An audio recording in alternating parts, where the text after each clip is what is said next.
वलादत नबी पाक सल्लल्लाहु अलैहि वसल्लम एक बार ज़रूर सुने। अकबर। अब उसने आना था जिसने आलम का रंग बदलना था। अब उस शख्सियत की आमद होने वाली थी जिसकी वजह से ये कायनात बनाई गई है। लोग कहते हैं मीलाद क्यों मनाते हो? अरे जिसके लिए सारी कायनात बनाई गई हो, जो वजह तख्लीक के कायनात हो, रसूल पाक वो है, he is the reason of the all creation. और ये मैं नहीं कह रहा, ये रब फरमा रहा है हदीस कुदसी में कि महबूब अगर तुम्हें ना बनाता तो ये कायनात ही ना बनाता, ना ये चांद बनता, ना सूरज बनता, ना आसमान, ना जन्नत। अरे ना मैं होता ना आप होते। जिसकी वजह से मैं और आप दुनिया में आए हैं, जब उसकी विलादत की बारी आ रही है तो देखो दुनिया का रंग कैसे बदला जा रहा है। दुनिया को मैसेज क्या दिया जा रहा है। 55 दिन पहले पूरी दुनिया में यह शोर मच गया कि मक्के में एक ऐसा वाकया हुआ है कि अब काबे वालों को कोई नहीं हरा सकता। अब काबे का रखवाला आने वाला है, अब काबे को इज्जत देने वाला आ रहा है, काबे से बुत निकालकर इसके तवाफ को तकद्दुस के साथ जारी करने वाला आ रहा है। शायर कहते हैं ना, आई नई हुकूमत सिक्का नया चलेगा, आई नई हुकूमत सिक्का नया चलेगा।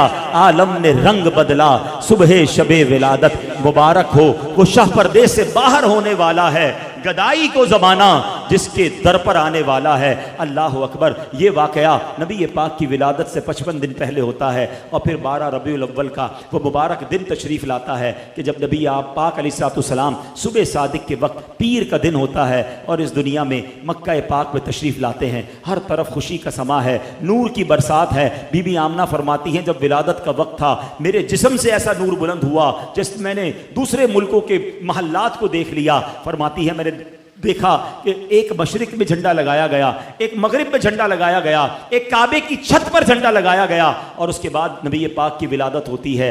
अल्लाह अकबर। मेरे आका की विलादत के वक्त झंडा लगाना ये फरिश्तों का तरीका है। तो है झंडे लगाने वालों, तुम्हें मुबारक हो। अब आगे चलिए, मेरे आका के बचपन का एक वाकया, फिर मैं बयान को इख्तिताम करता हूँ।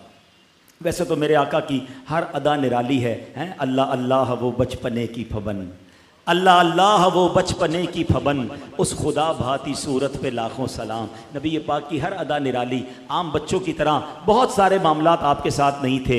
आप खतना शुदा, नाफ कटी हुई, नाफ काटनी पड़ती है जब बच्चा पैदा होता है, नाफ बुरीदा हैं, खतना शुदा हैं, खुशबुओं में महके हुए, गुस्ल किए हुए मेरे आका दुनिया में तशरीफ़ लाते हैं। और जैसे ही दुनिया में आते हैं मेरे आका सजदे में चले जाते हैं। ज़बान मुबारक से रब्बे हबली उम्मती की सदाएँ हैं। सलातो सलाम में पढ़ते हो ना, रब्बे हबली उम्मती कहते हुए पैदा हुए, हक ने फरमाया कि बख्शा अस्सलातु वस्सलाम। तो कैसे आका हैं कि जो आते ही उम्मत को याद कर रहे हैं। सुभान अल्लाह। अब अरब के लोगों में ये दस्तूर था कि जब बच्चे छोटे होते थे तो वो उनको दूध पिलाने के लिए ज़रा देहातों में भेज देते थे। उसकी दो वजूहात थी, एक तो उनकी आबो हवा अच्छी होती थी, सेहत अच्छी हो जाए। दूसरा, अरब के लोगों को अपनी अरबी ज़बान से बड़ा प्यार होता था। वो समझते थे कि शहर में ज़बान जो है वो मिक्सअप हो जाती है, तो गांव की ज़बान जो है वो ज़रा असली ज़बान होती है, तो बंदे की फसाहत बेहतर हो जाए। तो बीबी हलीमा सादिया एक ऐसी दाई है। अब देखें कि कमाल देखो कि उस ज़माने में, उस वक्त, उस साल बहुत सारी दाइयाँ मक्के आईं और बड़े बड़े रईसों के बच्चे लेकर गईं। हमें किसी का नाम याद नहीं है, मगर एक ऐसी दाई जो आई तो दूध पिलाने थी, गरीब ख़ानदान से ताल्लुक़ रखती थी। खिदमत नबी पाक की 1450 साल हो गए। सीरत की हर किताब में दाई हलीमा का नाम मिलता है। मेरा नाम करेगा रोशन दो जग में नाम तुम्हारा। जिसने नबी पाक की गुलामी इख्तियार की, जिसने प्यारे आका के नाम को बुलंद किया, उनका चर्चा किया, अल्लाह ने उसके नाम बुलंद कर दिए। क्या खूब बात शायर लिखते हैं ना, फरमाते उनके जो गुलाम हो गए वक्त के इमाम हो गए, नाम लेवा उनके जो हुए उनके ऊंचे नाम हो गए। तो दाई हलीमा कहती मैं भी कमज़ोर थी, गरीब भी थी, खुद मेरे पास भी दूध बहुत कम आता था, अपना बच्चा मेरा दूध की वजह से बिलकता था। मैं मक्के पाक आई, सब दाइयों ने बच्चे ले लिए, मुझे किसी ने बच्चा नहीं दिया, मगर मैंने एक बच्चा देखा, चांद सा चेहरा, खूबसूरत चेहरा, नूरानी चेहरा, मगर कोई दाई उसे ना ले गई, क्योंकि नबी पाक की विलादत से पहले ही प्यारे आका के वालिद मोहतरम का विसाल हो गया था। दाइयों ने सोचा वालिद ही नहीं है, हमें माल नहीं मिलेगा, हमें तोहफे नहीं मिलेंगे। तो किसी ने बच्चे को नहीं लिया। आप सोचती हैं मैं खाली आई थी, खाली जाना नहीं चाहती थी, सोचा किसी ने नहीं लिया। जैसे बच्चे को देखा दिल में जगह बन गई। बड़ा प्यारा मुस्कुराता चेहरा था, नूरानी चेहरा था। मैंने सोचा खाली हाथ जाने से बेहतर है इसी बच्चे को साथ ले लेते हैं। अब सुभान अल्लाह, दाई अलीमा कहती जैसे ही बच्चे को गोद में लिया मेरे पास भी दूध बढ़ने लगा, मेरी बकरी के थन भरने लगे। हम सब घर वालों ने दूध पिया। मैंने अपने बच्चे को भी अपना दूध पिलाया। जनाब रसूलुल्लाह सल्लल्लाहु अलैहि वसल्लम ने भी दूध पिया। अब जब वापसी का सफ़र शुरू हुआ, कहती जब आ रही थी मेरा खच्चर भी लागर, मेरी ऊँटनी भी कमज़ोर, मेरी ऊँटनी सबसे पीछे रह जाती। कई बार काफले वालों ने कहा ए हलीमा तुम्हारी वजह से काफला रोकना पड़ता है, तुम्हारी ऊँटनी और तुम्हारा खच्चर पीछे रह जाता है।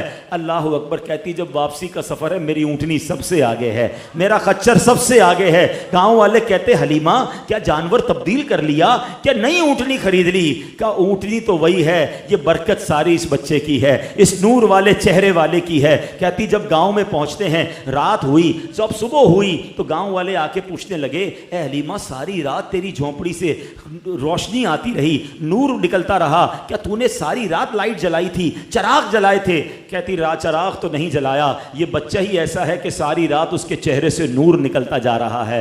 अल्लाह अकबर। बीबी हलीमा कहती मेरी बकरियां चराने मेरे बच्चे जाते, सारे गांव से ज्यादा मेरी बकरियां फरबा होने लग गईं, मोटी ताजी होने लग गईं। गांव वालों ने कहा पता तो करो ये हलीमा की बकरियां किधर जाती हैं, हमारी बकरियां कमजोर, इसकी बकरियां ताकतवर, अपनी बकरियां इनके साथ भेजो। उसी के साथ भेजी जाने लगी, मगर फर्क किसी में नहीं आता था। सिर्फ बीबी हलीमा सादिया की बकरियां जो हैं वो फरबा हैं। घर में अजब रौनक है, घर में अजब बरकत है। वो शेर सुनते थे ना कि बीबी हलीमा सबको जा जा के क्या कहती थी कि ये कहती थी घर घर में जाकर हलीमा